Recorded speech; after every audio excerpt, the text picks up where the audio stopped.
अभी हम कुछ दिन पहले तक ये कह रहे थे कि जो श्रीलंका में हो रहा है वो भारत में होगा, जो श्रीलंका में हो रहा है वो भारत में होगा। अरे भाई अब जो हो रहा है ये भी होगा, अगर नहीं रुके हम भी तो, हमने सबक नहीं लिया तो। हालात हिंदुस्तान के भी ऐसे से ही होते जा रहे हैं। भारत भी कोई बहुत ज़्यादा सेफ पोजीशन में नहीं है। मैं 20 बाइट्स में अब तक अपनी कह चुका हूँ कि राजनीतिक नेतृत्व की क्षमता का इस वक्त एक ही टेस्ट है, देश के अंदर वो शांति रखे किसी भी कीमत पर कैसे भी, तभी वो अंतर्राष्ट्रीय स्थितियों का सामना कर सकता है और युद्ध से दूर रहे। बस अंतर्राष्ट्रीय स्तर पे युद्ध से दूर रहे और घरेलू लेवल पे देखो पेट की आग, किताबें मत छापो, 100 साल मत छापो, कोई बगावत नहीं होगी।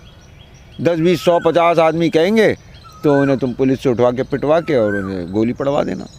लेकिन जब भूख लगेगी और पब्लिक सड़क पर आएगी तो फिर एक कविता मैं आपको छोटी सी सुना देता हूँ।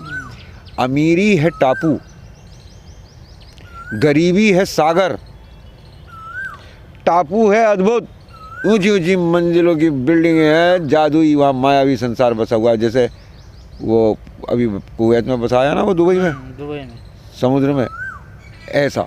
तो अमीरी है टापू, गरीबी है सागर, टापू है अद्भुत, सागर है अथाह, अद्भुत को लग ना जाए अथाह की आह। क्या जलेगा?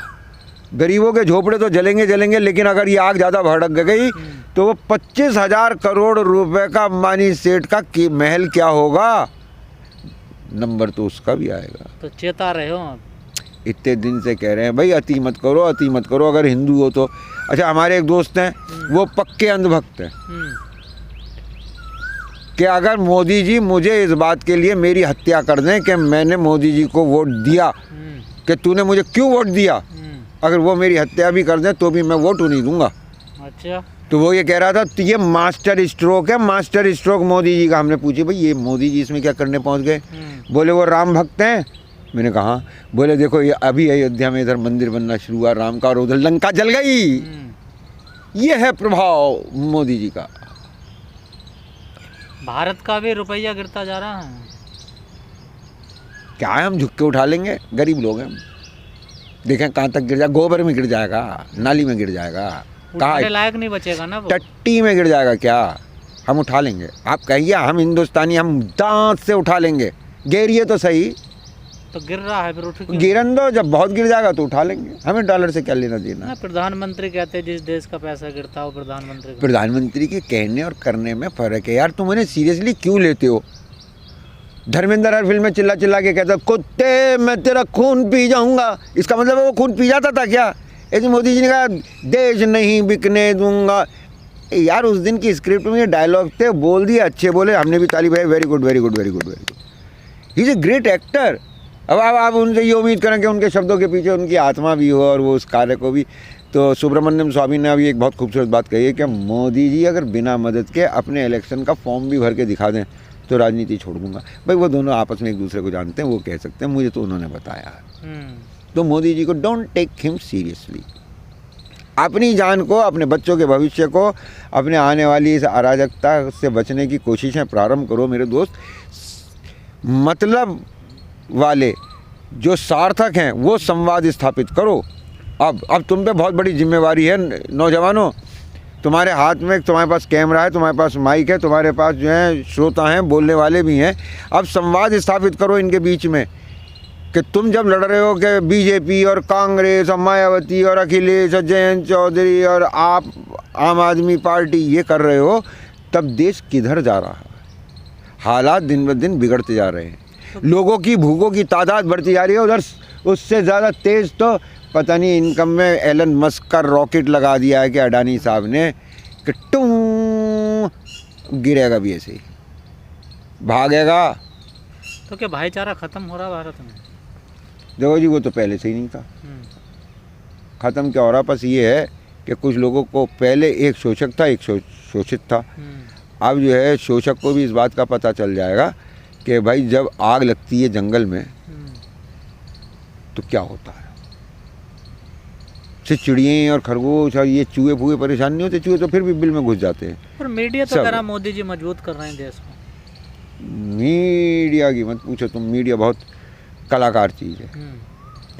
मीडिया की हालत आज की तारीख में हुई है बीरबल वाली। बैंगन खा के आए, अच्छा बना था। अकबर ने कहा भाई बैंगन बड़ा अच्छी सब्जी है। बीरबल ने कहा बड़े गुण नाम है, सब्जियों का राजा है, चमक देखो सिर पे मुकुट रखा है। ये बात बावर्ची पे चली गई। बावर्ची बड़ा खुश हुआ। अगले दिन फिर नाश्ते में इतनी सारी सब्जियों में एक बैंगन की रख दी। उस दिन तेल थोड़ा ऊपर नीचे हो गया। जने क्या हुआ, जी घिन्ना आ गया खा के। अकबर भिन्नाए हुए आए आगे, बोले साली बैंगन भी कोई सब्जी है। बीरबल ने देखा, बोले साले का शक्ल ना सूरत देखो कैसा चुड़ा सा इसका, और साहब नाम ही बैंगन बिना गुण। बोले यार कल हमने इतनी सी कही थी, तुमने इतनी तारीफ़ कर दी, और आज जरा सी बुराई करी है तो तुम इतनी बुराई कर रहे हो। बोले सरकार आप एक बात बताएं, चमचे हम आपके हैं कि बैंगन के हैं? अरे आपके हैं, आपकी बात बड़ी करनी है, बैंगन से हमें क्या लेना देना। वो ये इस मीडिया का हालत है। अभी तो बैंगन में मज़ा आ रहा है मोदी जी, और जिस दिन पैसे मिलने लगेंगे इनको गाली बकने के, फिर देखना कैसे कैसे कोड़ में खाज निकाल के, कीड़े निकाल के लाएंगे। मोदी ऐसा, मोदी न्यूज़ है, मोदी ऐसा, मोदी ये करता। सारी बुराइयां अचानक समाज के सामने कभी कभी सच में तो दिखा देना चाहिए ना। तो देखिए ये अंतर्राष्ट्रीय स्तर पे जो घटनाएं घटित हो रही हैं उनमें एक बहुत बड़ी लड़ाई की तरफ हम चल पड़े हैं। अब हथियारों की लड़ाई तो यूक्रेन में शुरू हो गई। ताइवान इंतज़ार कर रहा है। पूरी दुनिया में माहौल गरमाया हुआ है। उसी में आप देखें मुद्रा युद्ध भी चल रहा है कि रूबल टिकेगा, कि डॉलर टिकेगा, कि युआन का क्या होगा, कि रियाल का क्या होगा। ऐसे ही जो है वायरस वॉर भी चल रही है, साइबर वॉर भी चल रही है, स्पेस वॉर भी चल रही है। तो दुनिया जो है एक संकट की तरफ को बढ़ रही है बहुत तेज़ी से, आपसी मूर्खता की वजह से। उसी में श्रीलंका कहीं कर्जे वर्जे में फंस गया, और उनका सिस्टम को ऐसा नहीं है कि अचानक ज़मीन ने फसल पैदा करनी बंद कर दी। ऐसा नहीं है कि अचानक जो है सब्जियाँ पैदा होनी बंद हो गई। चलो पहले 100 किलो हो रही थी, अब 90 हो जाएंगी, तो 10 की मारामारी थोड़ी हो जाएगी, 20 हो जाएंगी। वो जो चेन है, ये सब चीज़ें गवर्न है किससे? मुद्रा से। तो जो मुद्रा पे जिसका कब्जा है वो ये सारी अव्यवस्था और अराजकता फैलाता है। किसका कब्जा है? वही मैं बता रहा हूँ। ये जो आप जिसे पूंजीवादी कहते हैं, जिसे मल्टीनेशनल कहते हैं, जिसे बैंकिंग सिस्टम कहते हैं, जिसे रॉथस्चाइल्ड फैमिली कहते हैं, जो न्यू वर्ल्ड ऑर्डर के लिए काम कर रही है, तो ये सब चीज़ें एक ही जगह जुड़ती हैं ये। तो ये जो है वहाँ पे सिस्टम उनका कोलैप्स हो गया। अब वहाँ राजनीतिक पार्टियाँ भी होती हैं, लोगों में आक्रोश होता है, तो गुस्सा किस पे उतारे? जो सत्ता में है उसी के ऊपर गुस्सा उतरता, वो गुस्सा उतारने पहुँच जाते हैं। अगली बार में क्या तुम सोच रहे हो, जब पब्लिक कहेगी राशन बढ़ाओ राशन बढ़ाओ, तो पहली किस्मों में पौवा और डालने लगेंगे, फिर देश शांत हो जाएगा। बताओ सही रहेगा नहीं रहेगा? 5 किलो राशन और 1 बोतल, कहो तो बात कर लें सरकार से। देश तो तैयार पड़ा भाई साहब, और हर 5 आदमी पे 1 ताश की गड्डी। कहाँ चक्कर किस तरफ जा रहे हैं हम लोग? बर्बादी की तरफ। हम गुलाम थे, हम चंद महान लोगों के पैदा होने की वजह से, स्थिति परिस्थिति की वजह से आज़ाद हो गए, अपनी स्वयं की सरकार आ गई हमारी। फिर हमने उस अच्छे वक्त को जो है आपस में लड़ने में गुजारा, एक दूसरे में का शोषण करने की कोशिश की, गालियाँ बकीं, राष्ट्रीय चरित्र डेवलप नहीं कर पाए, और फिर ये राष्ट्रवादी चरित्र वाले आ गए। इन्होंने ऐसा करा कि स्पीड कर दी अनलिमिटेड, एक्सीलेटर पे तो रोक दिया पूरा जोर, और ब्रेक से कोई मतलब नहीं है। यूँ पता नहीं कि गाड़ी इधर गिरेगी कि इधर गिरेगी कि ठोकेगी, ये गाड़ी तो बर्बादी की तरफ जा रहे हैं। तो ये जितने भी IAS अधिकारी हैं, ब्यूरोक्रेट्स हैं, इनको पता नहीं है देश किधर जा रहे हैं। मान ले जाए नेता। अच्छा आप एक बात करो, जो नहीं मेरी बात सुन लो। जब मुझे बाल कटाने होते हैं तो मुझे बिल्कुल टेंशन नहीं होती। मुझे मालूम है नाई की दुकान में जाऊंगा, नाई मिलेगा, बड़ा ही नहीं मिलेगा। जब मुझे जूते ठीक कराने होते हैं मुझे बिल्कुल टेंशन नहीं होती। मुझे मालूम है कि मैं मोची की दुकान पे जाऊंगा, मोची मिलेगा, दर्जी नहीं मिलेगा। लेकिन जब मुझे DM और IAS IPS के ऑफिस में घुसना होता तो मुझे बहुत टेंशन होती है। अब आप तो उन्हें जाने क्या समझते हैं, लेकिन मैं बता दे रहा हूँ, ये नहीं पता चलता अंदर IIT का इंजीनियर मिलेगा, MBA मिलेगा, MBBS डॉक्टर मिलेगा, वेटनरी डॉक्टर मिलेगा, MA हिस्ट्री मिलेगा, MA इंग्लिश मिलेगा।